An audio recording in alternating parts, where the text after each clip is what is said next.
I'm Dan Galusha, and welcome to another edition of Shootin' Plink.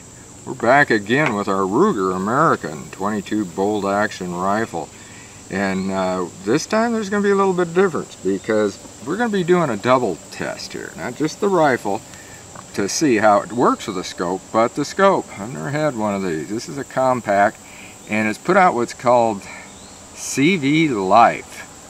I don't know, it's a cheaper scope naturally, but it is a 3.9 by 40, and like I said, you can see it's very compact. And I put that on here because this rifle is a compact rifle. I had another one on here which I think I probably would have liked a little bit better. I've sighted this in already, and it does come with your caps like this, and they're in kind of an amber type of a cap. They're shaded, but I think we're going to use it normal. You've got an adjustment back here for your eye so that you can focus it a little bit better. Some don't have that. It does, like I said, go 3 to 9. I'm using Leopold mounts. They're the rimfire mounts naturally.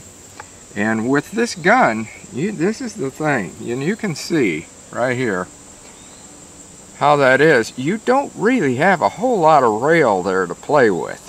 So that's one reason I went with the compact, but the other one actually fit, I think, a little bit better, and it's a full-length Barska. And we may put another one. I got a Bushnell that's pretty big honker on that thing, but it might shoot pretty good on this. This, I mean, is doing good. In fact, I'll show you what I've been doing. As you can see, she's empty. I'm going to talk to you, too, about that magazine problem that we've been having with it. We still got it. Here we are.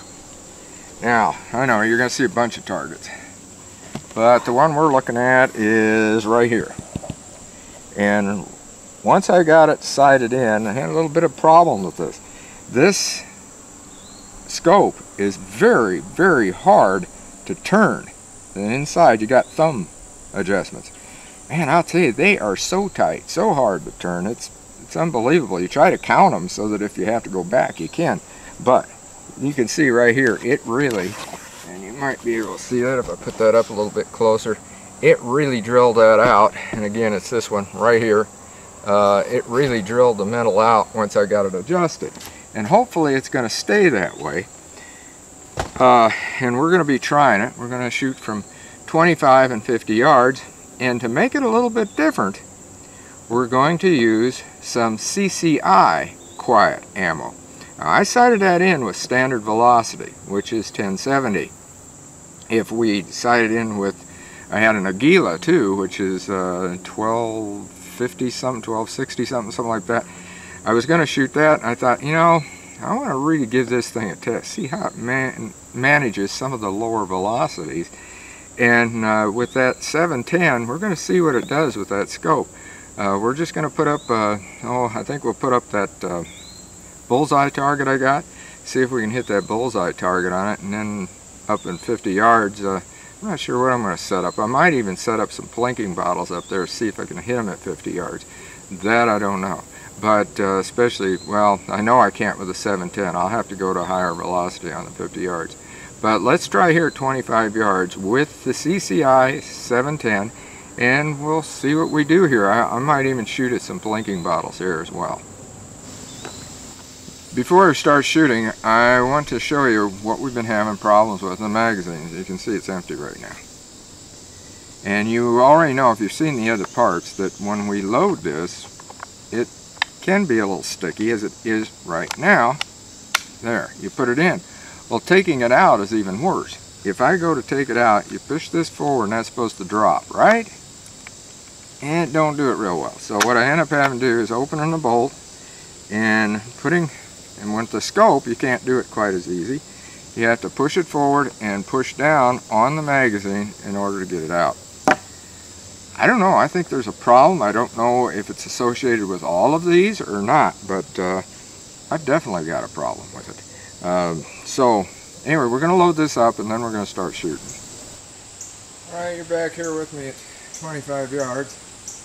One's in the shadows. I'm going to have to see if I can pick it off, and I'm doing this freestanding, so we're going to see what happens.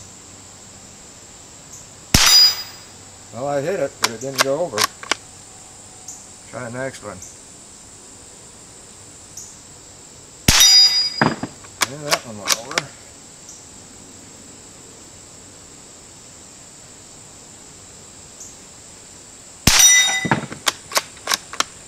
Freestanding with a scope sometimes can be a problem.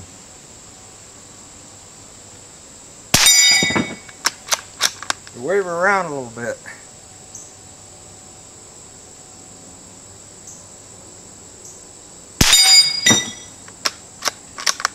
Still gonna get that one that I hit. Try. There we got it. Now we're gonna go for the bullseye.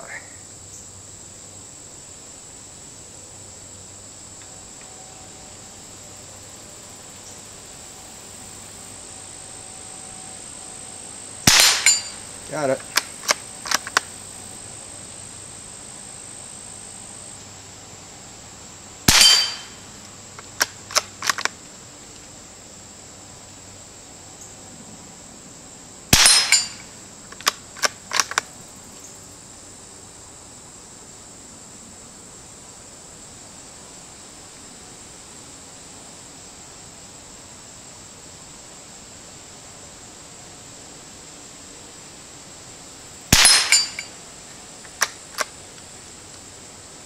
That's it. I know, I'm taking a little bit at a time, but I'm waving around. I'm freestanding with a scope, and I've got it set clear up to almost 9, so you can imagine what I'm looking at. And I'm doing that on purpose. I want to see what it does. We put it like I did when I sighted it in and had it down tight. It was a little bit different. And I really didn't have it tight then. I just had it resting on something. But you've seen what the results was on that. So now, we're going to go over the 50-yard line, and we're going to see what this thing will do over there. We got you zoomed in part way up there. You're probably looking from about, I don't know,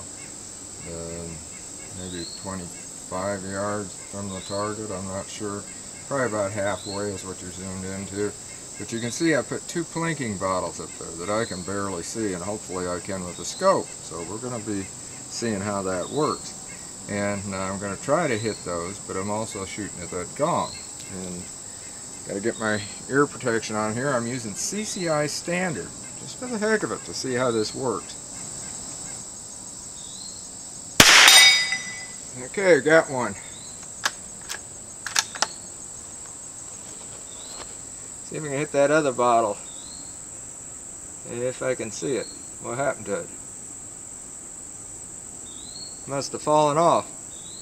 I don't see it, so we're going to have to go after a gong.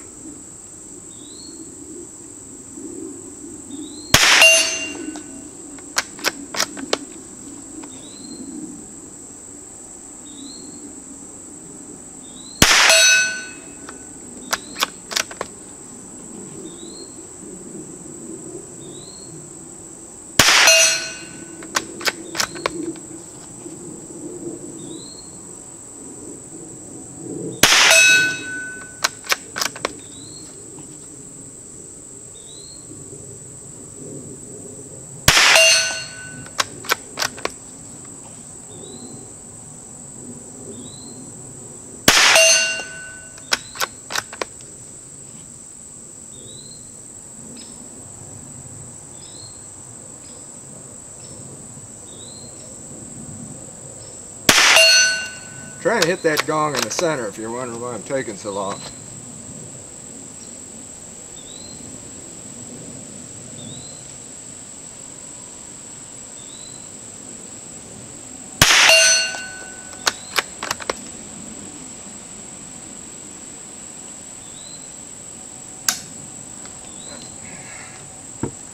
So, what I'm going to do is get that gong. We're going to take a look. It was freshly painted. I'd like to know what happened to that other bottle though. Must have fallen off. Maybe you seen when it went off. Not sure. There were 2 up there, definitely, and I got the one. I went up to the 50-yard line and got the gong. I also got the bottle that I knocked over. The other one was on the ground, so I don't know, must have been knocked over either by whatever. Anyway, it must have fallen over. I had 2 of them up there, and I was having a hard time getting the other one to set on the block.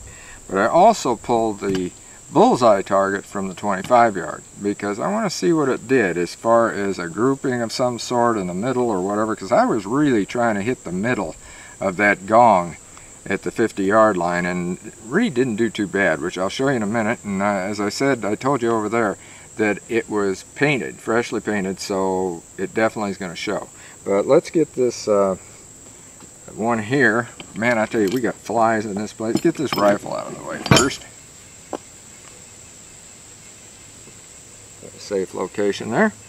Okay, here's the gong from the 25 yard line, and you can see the middle there, that I've got most of those rounds right there in the middle of it. So that wasn't too bad, and that's what it was sighted for, as you've seen the first one I showed you.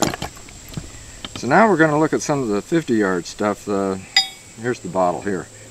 I think that, I'm not going to say positive, but I think where I hit was right here on this one. This one wasn't freshly painted. I should have really painted it. In fact, it could have been this side. Looking at it, this is a fresher bang, I would say, and it's shinier. It could be here or here. So anyway, I hit the bottle. We know that. But this one, I definitely know where I did it on the gong, and I was trying to hit the center, and I pretty much did. You can take a look at it right there. It was doing pretty good on that thing. And so I'm not disappointed with that. The scope seems to be working pretty doggone good. And the only thing is that short scope, the eye relief on it is kind of odd. The best eye relief is if I'm up like this. It's a very, very close one. It's like this. So I got to lean into it if I want. And I wasn't doing it. I was back here like this. But I needed to lean into it and see what I could do there. We may have to do that at some point. And just see how, I mean, it did well enough otherwise, as you know. And as I said, I was freestanding with it. I don't really have the stuff that a lot of people want to lock their rifles and that in. I'm one of these that was taught to shoot without anything except maybe lean up against a tree, or put it in the crotch of a tree or a limb or something like that, or a rock or whatever, if you had anything at all. Otherwise it was freestanding. That's how my dad taught me. And pretty much in the military, that's what I did. I wasn't one of these, and the shooting instructor I had, you didn't lean it on anything, unless it's your sling, that was it. But anyway, that's what we wanted to do with this, is to test this scope out, and also this rifle, how it works with a scope. We may put a different one on, we may shoot this one again. We've covered pretty much everything right now with this American, other than this magazine. If I can figure out a way to fix that thing coming out of there, because my 1022 comes right out real smooth, and I showed you that in one of the other videos. So, you know, look back at the other videos that we've done with this. You can subscribe, and right down here there's a little picture of me and Pepper, and just click on that and you can subscribe and be able to watch all of these other videos we've done. And I think this is like part 3 or 4 with this, because we did a comparison with the 1022 on it and did the overview on it and all of that sort of stuff. And as I said, it's a nice rifle. I like it. I like this bolt action, and with the scope really makes it good. You can really tune in on that. It depends on what scope you want, and if you want a cheaper scope, I guess this CVLife, as they call it, wouldn't be too bad. I picked it up on Amazon. I don't know where they're available otherwise. I do think it's made in China though. I can't remember that either, but it does have a little focus knob back here so that you can fine-tune your vision in it, and I got that done, and it seemed like it worked okay for the 50, and it also worked for the 25. So that wasn't bad. And if you're wanting a cheap compact scope, I can't remember what I got this thing for. $40-some, something like that. I think that was it. Somewhere around there. I had a coupon on it or some doggone thing, I don't remember. But that's, you know, something for you to think about. And with a rifle like this, 22 rifle, you know, It's a good gun. So until next time, shoot safe and have a great day of plinking.